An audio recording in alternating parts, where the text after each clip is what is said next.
તો અમદાવાદમાં ખ્યાતિ હોસ્પિટલમાં થયેલા કાંડને લઈ અને હિંમતસિંહ પટેલે નિવેદન આપ્યું, જેમાં તેમણે કહ્યું કે લોકો મૃત્યુ પામ્યા, લોકોનું શોષણ કરવામાં આવ્યું, તે બાદ સરકાર હજી પણ કુંભકર્ણની નિંદ્રામાંથી સંપૂર્ણ જાગી ન હોય તેમ લાગી રહ્યું છે અને આટલી ઘટના થયા બાદ હવે સરકાર જાગી રહી છે। હોસ્પિટલો જાણે સેવાને બદલે કમાણીનું સાધન બની ગઈ છે, ત્યારે હવે સરકારે અન્ય હોસ્પિટલોમાં પણ તપાસ કરવી જોઈએ તેવી માંગ કોંગ્રેસ નેતા શક્તિસિંહ હિંમતસિંહે કરી છે।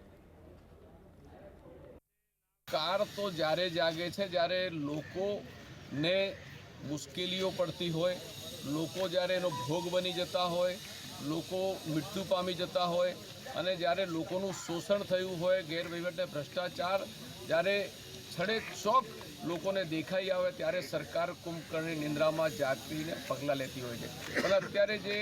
હોસ્પિટલોની અંદર પણ જે કોર્પોરેટ ગ્રુપ અને મલ્ટી સ્પેશિયલ જે હોસ્પિટલો બની ગઈ છે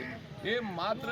જેમ કોઈ ઉદ્યોગ અને વેપાર કરવાનું એક સાધન બની ગયું હોય, સેવાનું સાધન નહીં, ઉદ્યોગ અને વેપારનું સાધન બની ગયું હોય, એ રીતે આજે જે ગુજરાતની અંદર જે ખાનગી હોસ્પિટલોની અંદર મલ્ટી સ્પેશિયલ હોસ્પિટલની જે